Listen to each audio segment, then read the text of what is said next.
అందరికీ నమస్కారం. జై శ్రీకృష్ణ ఛానల్కు స్వాగతం. ఈరోజు ఎంతో విశేషమైనటువంటి రోజు శనివారం. అలాగే అట్ల తద్ది రోజు తప్పకుండా వినవలసినటువంటి కథ గురించి తెలుసుకుందాం. త్రిలోక సంచారి అయినటువంటి నారద మహాముని యొక్క ప్రోద్బలంతో గౌరీదేవి పరమేశ్వరుణ్ణి పతిగా పొందగోరి మొట్టమొదటిసారిగా చేసినటువంటి విశిష్టమైనటువంటి వ్రతమే ఈ యొక్క అట్ల తద్ది వ్రతం. స్త్రీలు సౌభాగ్యం కోసమై చేసుకునేటటువంటి వ్రతం ఇది. చంద్రారాధన ప్రధానమైనటువంటి చంద్రకళల్లో కొలువై ఉన్నటువంటి శక్తి అనుగ్రహం చేత స్త్రీ సౌభాగ్యం పెరుగుతుందని, కుటుంబంలో సుఖశాంతులు వర్ధిల్లుతాయని శాస్త్రవచనం. మరి ఈ పండుగలో అమ్మవారికి అట్లను నైవేద్యంగా పెట్టడంలో ఓ అంతరార్థం ఉంది. నవగ్రహాలలో ఉన్నటువంటి కుజుడికి అట్లంటే మహాప్రియం. అట్లను ఆయనకు నైవేద్యంగా పెడితే కుజదోష పరిహారమై సంసార సుఖంలో ఎటువంటి అడ్డంకులు రావని నమ్మకం. ఇక ఋతుచక్రం సరిగా ఉండే విధంగా చేసి కాపాడుతాడని కూడా మరొక నమ్మకం. అందువలన గర్భధారణలో ఎటువంటి సమస్యలు కూడా ఉండవు. అలాగే మినపపిండి బియ్యపు పిండిని కలిపి అట్లను తయారు చేస్తాం. మినువులు రాహువుకు, బియ్యం చంద్రుడికి సంబంధించినటువంటి ధాన్యాలు. గర్భదోషాలు తొలగిపోవాలంటే ఈ అట్లనే వాయనంగా ఇవ్వాలి. ఆశ్వాయుజ బహుళ తదియనాడు వచ్చేటటువంటి అట్ల తద్ది స్త్రీలకు ఎంతో శుభప్రదమైంది. పిల్లలు పెద్దలు అందరికీ కూడా ఆనందాన్ని కలిగించేటటువంటి గొప్ప పర్వదినం. ఈ రోజున తెల్లవారుజామునే మేల్కొని గౌరీదేవి పూజ చేయాలి. చంద్రదర్శనం తర్వాత శుచి అయి తిరిగి మరలా గౌరీ పూజ చేసి తల్లికి 10 అట్లు నైవేద్యంగా పెట్టాలి. ఆ తరువాత ముత్తైదువులకు అలంకారం చేసి 10 అట్లు 10 ఫలాలు వాయనంగా సమర్పించాలి. ఆ తరువాత అట్ల తద్ది నోము కథ చెప్పుకొని అక్షింతలు వేసుకోవాలి. తరువాత భోజనం చేయాలి. 10 రకాల ఫలాలను తినడం, 10 మార్లు తాంబూలం వేసుకోవడం, 10 మార్లు ఊయల ఊగడం ఈ పండుగలో ఉన్నటువంటి విశేషం. ఇక గౌరీదేవికి నైవేద్యంగా అట్లు పెడతాం కాబట్టి ఈ పండుగకు అట్ల తద్ది అనేటటువంటి పేరు వచ్చింది. దీనినే ఉయ్యాల పండుగని, గోరింటాకు పండుగని కూడా అంటాం. ఈ విధంగా వాయనం ఇచ్చుకుంటే గౌరీదేవి యొక్క అనుగ్రహంతో వివాహం కాని అమ్మాయిలకు గుణవంతుడైనటువంటి రూపసి అయినటువంటి భర్త లభిస్తాడని, పిల్లలు కలుగుతారని, 5వతనంతో పాటు పుణ్యం లభిస్తుందని తరతరాల నుంచి వస్తున్నటువంటి నమ్మకం. 10 మంది ముత్తైదువులకు నల్లపూసలు, లక్కకోళ్ళు, రవికల గుడ్డ, దక్షిణ తాంబూలాలు, అలాగే 10 అట్లు వాయనమిచ్చి భోజనాలు పెట్టి వారి ఆశీస్సులు తీసుకోవాలి. 10 ఏళ్ల పాటు ఈ వ్రతాన్ని నిర్వహించి ఉద్యాపనం చెప్పుకున్నటువంటి స్త్రీలకు సంసారంలో ఉన్నటువంటి సర్వసుఖాలు లభిస్తాయి. సృష్టి స్థితి లయలకు కారణకులైనటువంటి బ్రహ్మ విష్ణు పరమేశ్వరుల యొక్క భార్యలు సరస్వతి లక్ష్మి పార్వతులకు నెలపొడవునా ఉత్సాహాన్ని కలిగించేటటువంటి మాసం ఈ యొక్క ఆశ్వయుజం. అమ్మవారికి ఆటపాటలంటే చాలా ఇష్టం కాబట్టి ఇంకా రజస్వల కానటువంటి ఆడపిల్లలు ఆడినా పాడినా వాళ్ళందరూ కూడా అమ్మవారి యొక్క సేవ చేస్తున్నట్లుగా అర్థమని చెప్పి పురాణాలే చెబుతున్నాయి. మరి ఎంతో విశిష్టమైనటువంటి ఈ అట్ల తద్ది నోమి యొక్క కథ గురించి తెలుసుకుందాం. పూర్వం ఒకప్పుడు ఒక రాజుగారి కూతురు, అలాగే ఒక మంత్రి గారి కూతురు, సేనాపతి కూతురు, పురోహితుని యొక్క కూతురు బాగా చాలా చక్కగా స్నేహంగా కలిసిమెలిసి ఆడుతూ పాడుతూ ఉండేవారు. అయితే ఒకనాడు వారలా ఆడుతూ పాడుతూ సంతోషంగా గడుపుతూ ఉండేటటువంటి రోజున అట్ల తద్ది రాత్రి చంద్రుడు ఉదయించాక చేసేటటువంటి పూజ కోసం వారు అన్ని సన్నాహాలు చేసుకుంటూ ఉంటారు. ఇక పెద్దలందరూ కూడా రాత్రికి అమ్మవారి యొక్క పూజ నైవేద్యం కోసమై అట్లు వేయడంలో నిమగ్నులై ఉంటారు. అయితే రాజుగారి కూతురు బాగా ఆకలి వేసి సొమ్మసిల్లి కింద పడిపోతుంది. ఇక రాజకుమారుడు తన యొక్క చెల్లి అవస్థను చూసి ఇంద్రజాలం చేస్తాడు. అదేమిటి అంటే ఒక అద్దంలో తెల్లని వస్తువును చూపించి, అదిగో చెల్లాయి చంద్రోదయమైంది, కొంచెం పండ్లు తిని కాస్త సేద తీరి పూజ చేసుకోమ్మా అని చెబుతాడు. ఇక రాజకుమార్తె అన్నగారి మాటపై విశ్వాసం ఉంచి ఆహారాన్ని సేవించి పూజ చేసుకుంటుంది. అయితే ఈ పూజా నియమం ఏమిటి అంటే చంద్రోదయం చూసి అప్పుడు షోడశోపచారాలతో ఉమాదేవిని పూజించాలి. అందుకే ఈ వ్రతానికి చంద్రోదయ ఉమావ్రతం అని కూడా పేరొచ్చింది. ఆ రోజు స్త్రీలు అమ్మవారిని ఆరాధించి 9 అట్లు నైవేద్యంగా పెట్టి 9 అట్లు వాయనమిచ్చి 9 పువ్వుల ముడితో తోరం కట్టుకుంటారు. ఇలా చేస్తే మంచి భర్త లభిస్తాడని నమ్మకం. ఇక ఆ రాజకుమార్తె తన యొక్క స్నేహితురాలందరితో కలిపి యథావిధిగా చేస్తుంది పూజ. కానీ అన్న చెప్పినటువంటి మాటను నమ్మి చంద్రోదయానికి ముందే భోజనం చేస్తుంది. ఆ రోజుల్లో ఆడపిల్లలకు బాల్య దశలోనే వివాహం చేసేవారు. ఇక ఆమెకు ముసలివాడు భర్తగా లభిస్తాడు. అయ్యో, అట్ల తద్ది నోము చేస్తే అందమైనటువంటి భర్త లభిస్తాడని చెప్పి అంటారు కదా.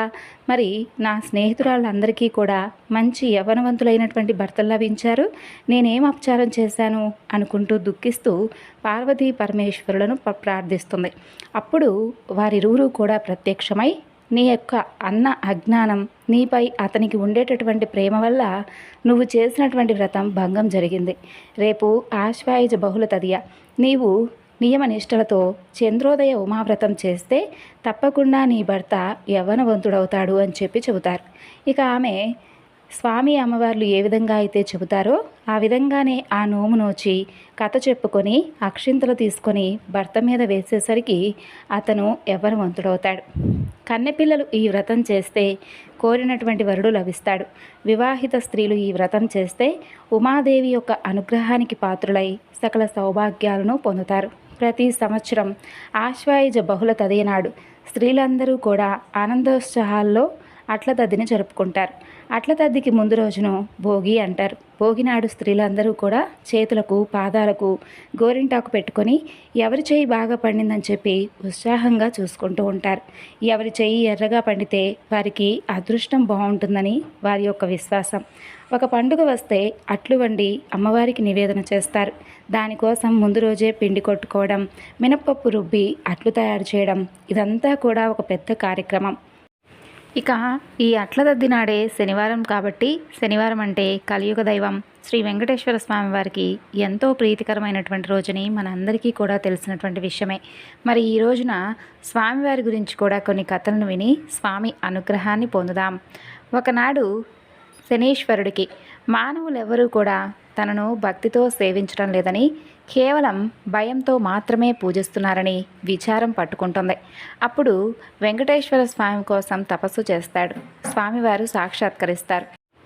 స్వామి, నా పేరు వింటేనే ప్రజలందరూ కూడా భయపడిపోతున్నారు. ఆ భయం పోవడానికి ఇక నుండి నాకు ప్రీతి అయినటువంటి శనివారం నాడు నన్ను ధ్యానించి ఆరాధించి ఆ తరువాత మిమ్మల్ని పూజించిన వారికి సర్వదేవతలను పూజించినటువంటి ఫలితం ఆ ఒక్క రోజులోనే ఇవ్వాలి అని వేడుకుంటాడు. అందుకు స్వామివారు చిరునవ్వు నవ్వి, నీ కోరిక సమంజసంగానే ఉంది. అసలు నీకు నాకు భేదం ఎక్కడుంది? ఏముంది? 6 వారాలు దాటాక 7వ వారం అంటే నువ్వు ఇష్టపడతావు. నేను 6 కొండలు దాటాక 7వ కొండ మీద ఉంటాను. నువ్వు నీలవర్ణుడివి, నేను కూడా ఆవర్ణుడనే. నీవు సప్తమ గ్రహానివి, నేను సప్తగిరీషుడను. సామాన్య మానవులకు ఈ యొక్క విశేష విషయాలు తెలియక నువ్వంటే భయపడిపోతున్నారు. నిన్ను నన్ను వేరుగా చూస్తున్నారు. నువ్వు కోరినటువంటి వరాన్ని తప్పక అనుగ్రహిస్తున్నాను. ఏ భక్తులైతే 7 శనివారాల పాటు నిన్ను ముందుగా పూజించి ఆ తరువాత నన్ను పూజిస్తూ సప్త శనివార మహావ్రతంగా ఎవరైతే ఆచరిస్తారో వారు సమస్త శనిదోషాల నుండి విముక్తులై సౌఖ్యాన్ని పొందుతారు. ఆయురారోగ్య ఐశ్వర్యాది సకల శ్రేయస్సులను పొందుతారు. ఇందులో ఎలాంటి అనుమానం లేదంటూ స్వామివారు శనీశ్వరుల వారికి వరమిస్తారు. శౌనకాది మహామునులందరూ కూడా సూత మహర్షులు ఈ విధంగా చెప్తాం విని ఎంతో సంతోషించి ఈ సప్త శనివార వ్రతాన్ని ఆచరించి వెంకటేశ్వర స్వామి వారి అనుగ్రహాన్ని పొందిన వారు ఎవరైనా ఉంటే వారి కథ కూడా వివరించమని అడుగుతారు. అప్పుడు సూత మహర్షుల వారు ఈ విధంగా చెప్పడం ప్రారంభించారు. శౌనకాది మహామునులారా, పూర్వకాలం కాంచీపురంలో దేవదత్తుడు అనేటటువంటి ఒక బ్రాహ్మణుడు ఉండేవాడు. అతను వేదాంగ పారంగతుడు. అతని భార్య మాలిని. వారిద్దరూ కూడా అతిథులను ఆదరిస్తూ గృహస్థ ధర్మాన్ని పాటిస్తూ ఉండేవారు. వారికి వెంకటేశ్వర స్వామి వారే ఇలవేల్పు. ఒకనాడు వారింటికి కాశీయాత్ర చేసి వచ్చినటువంటి ఒక బ్రాహ్మణోత్తముడు వచ్చాడు. ఆ దేవదత్త దంపతులు ఆయన్ను సాక్షాత్తు శ్రీ వెంకటేశ్వర స్వామి వారిగా భావించి అతనికి అతిథి మర్యాదలు చేస్తారు. భోజనానంతరం ఆ బ్రాహ్మణుడు వారి జాతకాలను పరిశీలించి చూసి జాతకం ప్రకారంగా దేవదత్తునికి శనిదోషం వలన అపమృత్యువు కలిగేటటువంటి సూచనలు కనిపిస్తున్నాయని ఆ యొక్క అపమృత్యు దోష పరిహారం కోసమై సప్త శనివార వ్రతం చేసి తర్వాత శనీశ్వరుణ్ణి ఇటు వెంకటేశ్వర స్వామివారిని భక్తిగా ఆరాధించవలసింది అని చెబుతాడు. అమ్మా, నీవు కనుక కాస్త శ్రద్ధ వహించి నీ భర్తను కూడా సప్త శనివారం వ్రతం చేయడానికి ప్రోత్సహించి నీ సౌభాగ్యాన్ని నీవు నిలుపుకోవాలి సుమా అని హెచ్చరిస్తాడు. సప్త శనివారం వ్రత విధానాన్ని బోధిస్తాడు. ఇక దేవదత్తుడు ఆ శనివారం బ్రహ్మముహూర్తాన్ని లేచి స్నాన ధ్యానాదులు నిర్వర్తించి ఇంట్లో ఈశాన్య భాగాన పూజాపీఠం పెట్టి మండపం వేసి వెంకటేశ్వర స్వామివారి చిత్రపటం పెట్టి నైవేద్యానికి కొబ్బరికాయలు, అరటిపళ్ళు, నల్లద్రాక్ష పళ్ళు, 7 చిమ్మిలి ఉండలు సిద్ధం చేసుకొని ఉదయం పూజ చేసి ఒక బ్రాహ్మణుణ్ణి పిలిచి ఆయనకు భోజనం పెట్టి ఆ తరువాత వారు భుజించి మొదటి రోజు వ్రతం యథావిధిగా నిర్వర్తిస్తారు. ఆ విధంగా వరుసగా వారు 7 శనివారాల పాటు వ్రతాన్ని ఎంతో భక్తి శ్రద్ధలతో కొనసాగిస్తారు. ఇక 7వ శనివారం వ్రత పరిసమాప్తి చేసి సప్త శనివార వ్రతకథను చెప్పుకొని భోజనం చేసి కొంతసేపు వెంకటేశ్వర స్వామివారి మహిమలను స్మరించుకుంటూ నిద్రిస్తారు.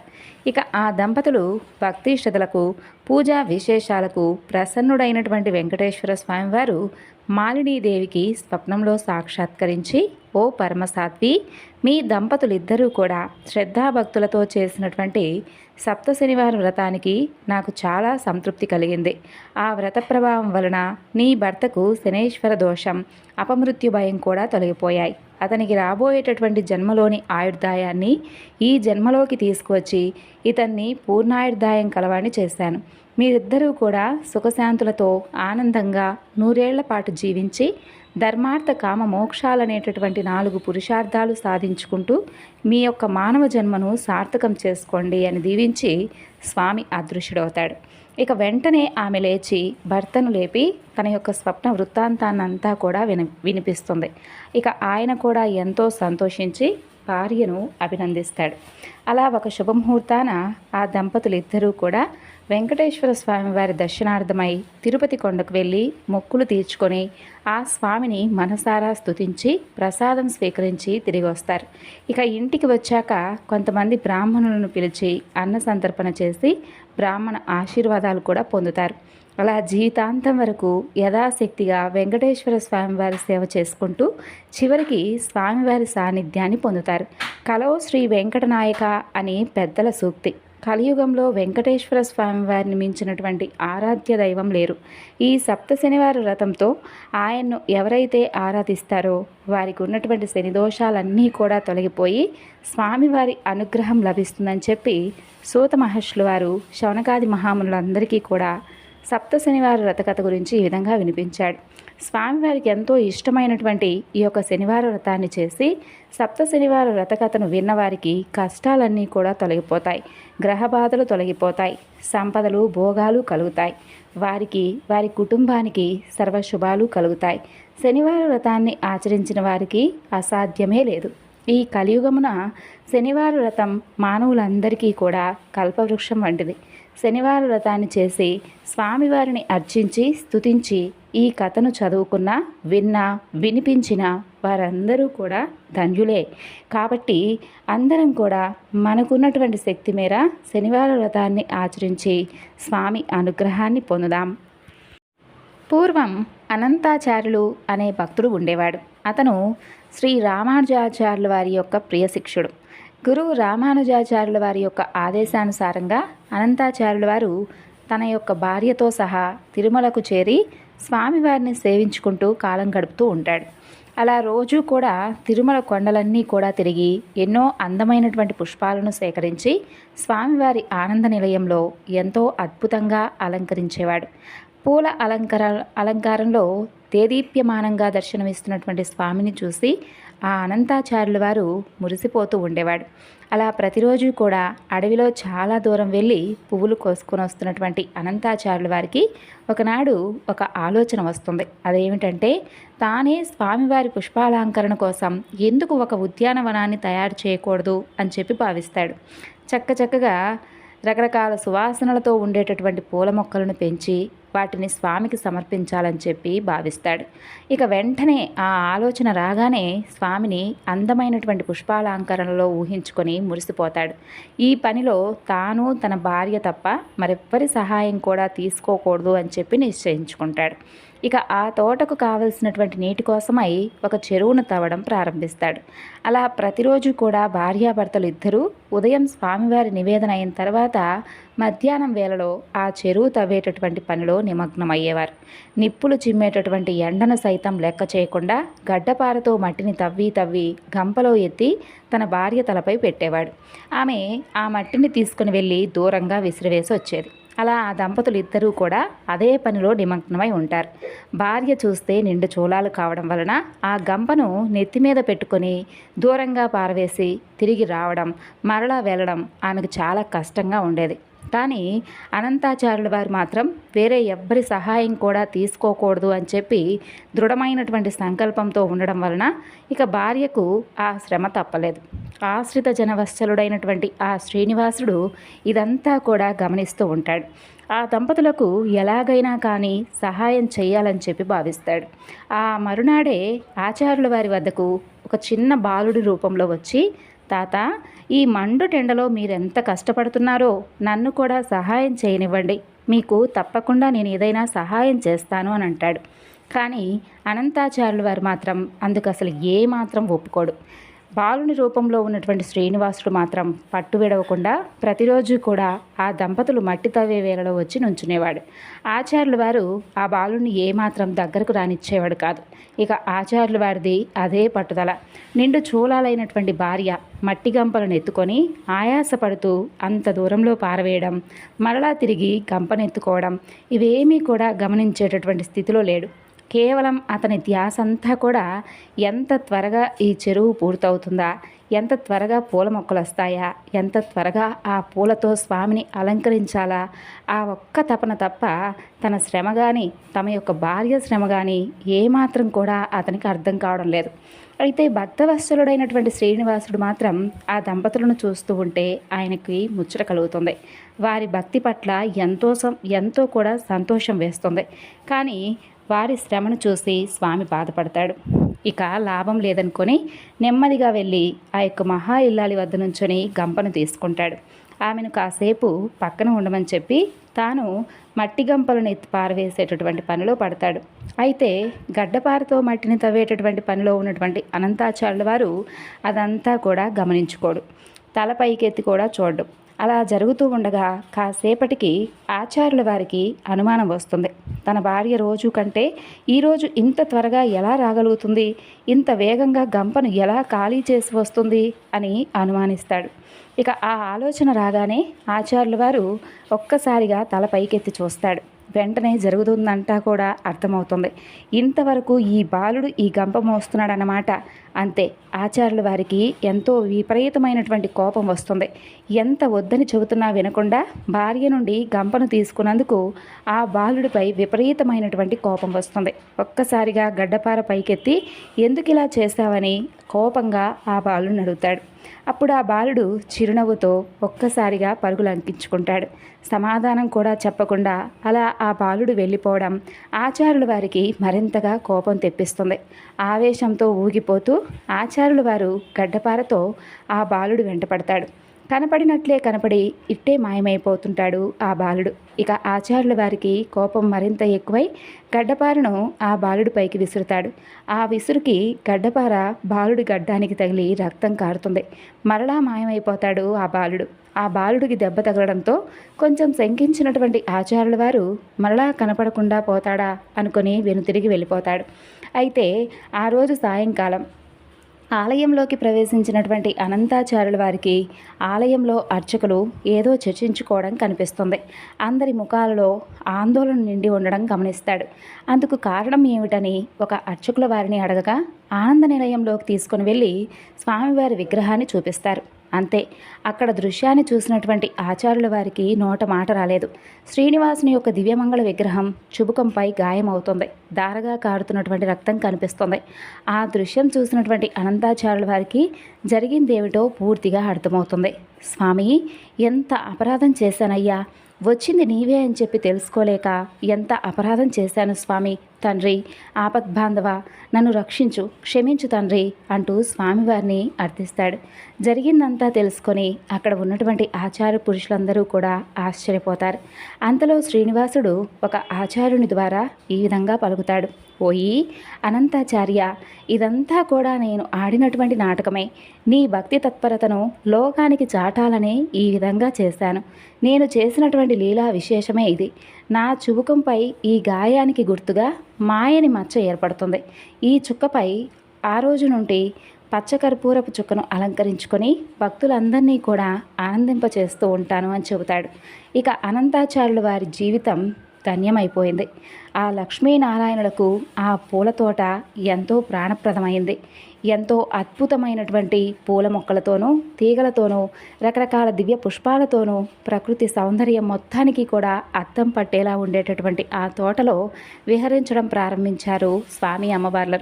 ఇక మహాలక్ష్మీదేవికైతే అత్యంత ప్రీతికరమైపోయింది ఆ తోట. ప్రతిరోజు కూడా రాత్రి వేళల్లో ఆ జగన్మాత తన నాదుడు తోడురాగా ఆ వనంలో విహరిస్తూ ఆటపాటలాడుతూ మైమరిచిపోతూ ఉండేది. అనంతాచార్యుల వారు ఎంతో ప్రేమతో ఎన్నో అందమైనటువంటి పూల మొక్కలను ఎక్కడెక్కడి నుండో తీసుకుని వచ్చి పెంచుతూ ఉండేవాడు. ఇక రాత్రి వేళల్లో జగన్మాత ప్రతి పూల మొక్క చెంత నిలుచొని ఆ పుష్పాల అందాన్ని చూసి మురిసిపోతూ ఉండేది.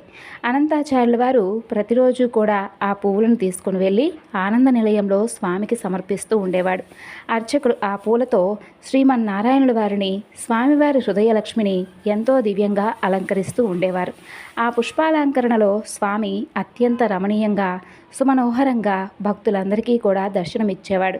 జగన్మాత అనంతాచార్యుల యొక్క పుష్ప కైంకర్యానికి ఎంతో సంతోషించి అతన్ని కనికరించాలి అని చెప్పి భావిస్తుంది. స్వామివారితో ఇలా అంటుంది, స్వామి, అనంతాచార్యుల వారు మనకెంతో ప్రియభక్తులు. అతనిపై దివ్యానుగ్రహాన్ని కురిపించడం మన ధర్మం అని అంటుంది. అప్పుడు స్వామివారు జగన్మాతతో, ఓ ప్రియసఖి, నీకు నీ బిడ్డలంటే ఎంత అనురాగం, ఎంత ఆప్యాయత, అతన్ని తప్పకుండా కరుణించి అనుగ్రహిద్దాం అని చెబుతాడు. అలా రోజులాగే ఆ రోజు రాత్రి కూడా మహాలక్ష్మి శ్రీనివాసుడు ఉద్యానవనం అంతా కూడా విహరించి ఒకచోట అద్భుతమైనటువంటి గులాబీ పూల మొక్కలు కనిపించగా వాటి సౌందర్యానికి ముగ్ధులై నిలుచుంటుంది అమ్మవారు.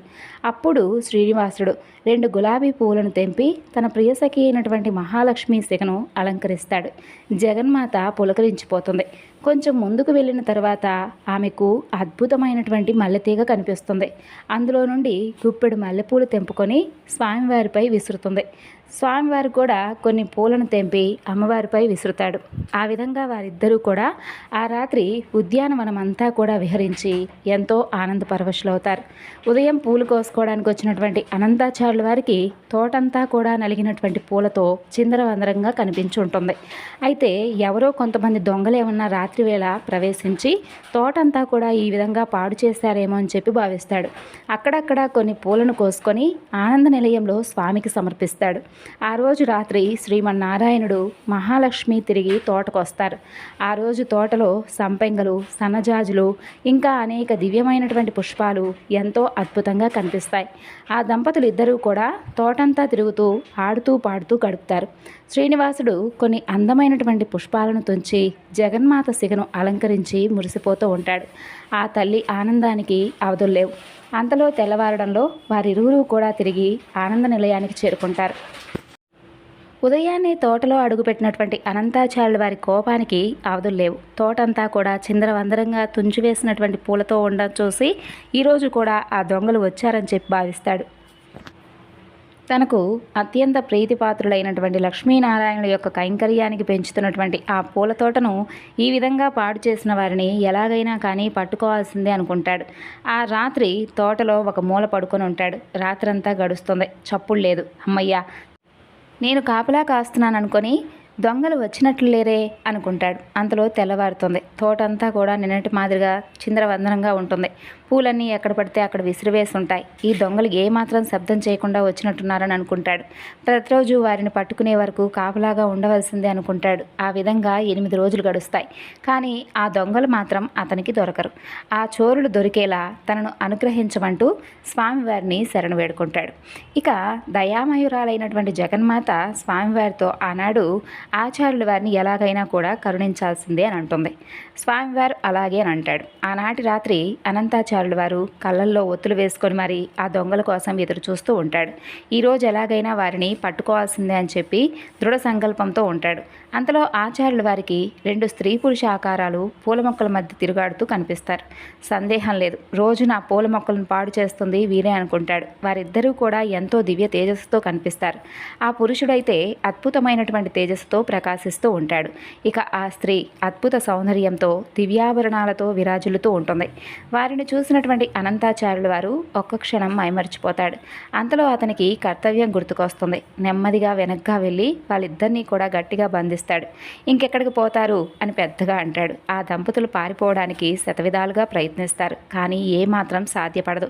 ఇక ఆ జగన్నాటక సూత్రధారైతే ఆ జగన్మాత తన భక్తుడితో నాటకాలు ఆడుతూ ఉంటారు. అతని బంధం ఎంతో గట్టిదని అతనికి తోచేలా ముచ్చటపడుతూ ఉంటారు. మరి భగవంతుడికి భక్తుడికి ఉన్నటువంటి బంధం అంతటితే కదా. ఆచార్యుల వారు దొంగలు దొరికారనేటటువంటి సంతోషంలో కొంచెం ఏమరపాటుగా ఉండగా ఆ పురుషుడు ఒక్క ఉదుటిన బంధనం తెంచుకొని పరిగెత్తి మాయమైపోతాడు. అది గ్రహించినటువంటి ఆచార్యుల వారికి విపరీతమైనటువంటి కోపం వస్తుంది. ఈమె కూడా భర్త వెనుకే పరిగెడుతుందో ఏమోననుకొని ఆమెను గట్టిగా పట్టుకుంటాడు. భార్యను విడిచి ఇలా వెళ్ళిపోతాడా, తిరిగి ఉదయం భార్య కోసం రాకుండా ఉంటాడా అనుకుంటాడు. ఆమెను గట్టిగా పట్టుకొని ముందుకు నడిపించి ఆ తోటలో ఒక సంపెంగ మానుకు తీగలకు బంధిస్తాడు. అప్పుడు ఆమె తనను విడిచిపెట్టమని అడుగుతుంది. ఉదయం చూద్దాంలే అనుకుంటూ వెళ్ళి నిద్రపోతాడు అనంతాచార్యుల వారు. అంతలో తెల్లవారుతుంది. ఆనంద నిలయంలో తలుపులు తీసినటువంటి అర్చక స్వాములు నిశ్చేష్టులవుతారు. వారి నోట మాట రాదు. శ్రీనివాసుని వక్షస్థలంపై ఉండవలసినటువంటి జగన్మాత్ బంగారు ప్రతిమ కనిపించదు. ఆందోళన చెందుతారు. ఏమిటి వైపరీత్యం, ఇంతటి విపరీత బుద్ధి ఎవరికి పుట్టింది అనుకుంటారు. అప్పుడు శ్రీహరి ఆకాశవాణి రూపంలో ఇలా పలుకుతాడు. మీరేమీ బాధపడవద్దు. నా ప్రియసఖి అనంతాచార్యుల వారి తోటలో బంధించి ఉంది. మీరందరూ వెళ్ళి ఆమెను సగౌరవంగా తీసుకొని రండి అని చెబుతాడు. ఆ వెంటనే అర్చకులందరూ కూడా పరుగు పరుగున తోటకు వెళ్ళగా అక్కడ సంపెంగ మానుకు బంధింపబడి ఉన్నటువంటి మహాలక్ష్మి బంగారు ప్రతిమ కనిపిస్తుంది.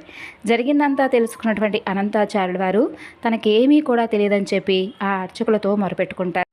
అప్పుడు ఆ అర్చకులందరూ కూడా అనంతాచార్యులతో సహా అలిమేలు మంగను పలు విధాలుగా స్తుతిస్తూ ఒక పూల గంపులో పెట్టుకొని ఆలయానికి తీసుకొస్తారు. ఆనంద నిలయంలో ప్రవేశించగానే శ్రీనివాసుడు ఆకాశవాణి రూపంలో ఇలా పలుకుతాడు. మామా అనంతాచార్య, నీ కూతుర్ని నాకు పూలబుట్టలో తెచ్చిచ్చినటువంటి నీవు నాకు కన్యాదాతవైనటువంటి మామగారివి. నీ పుష్ప కైంకర్యానికి మేమిద్దరం ఎంతో ఆనందిస్తున్నాం. ఇదంతా మా వేడుకే అని పలుకుతాడు. అప్పుడు ఆ పూలగంపలో ఉన్నటువంటి అమ్మవారు క్షీరసముద్రరాజతనయ తిరిగి యథాప్రకారంగా శ్రీవారి వక్షస్థలాన్ని అలంకరిస్తుంది. అనంతాచార్యుల వారి జన్మ ధన్యమవుతుంది. జగన్మాత మహాలక్ష్మికి తన భక్తులంటే ఎంతో అనురాగం, ఆప్యాయత.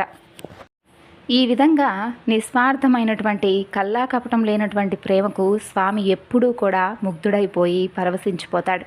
అలాగే ఆ స్వామినే ప్రతినిత్యం కొలుచుకుంటూ ఉంటాడు. విన్నారు కదండి, ఈరోజు స్వామివారి గురించి చెప్పుకున్నటువంటి కథలన్నీ కూడా మీకు నచ్చాయనుకుంటున్నాను. మరొక చక్కని వివరణతో మళ్ళీ కలుసుకుందాం. అంతవరకు నమస్కారం. జై శ్రీకృష్ణ.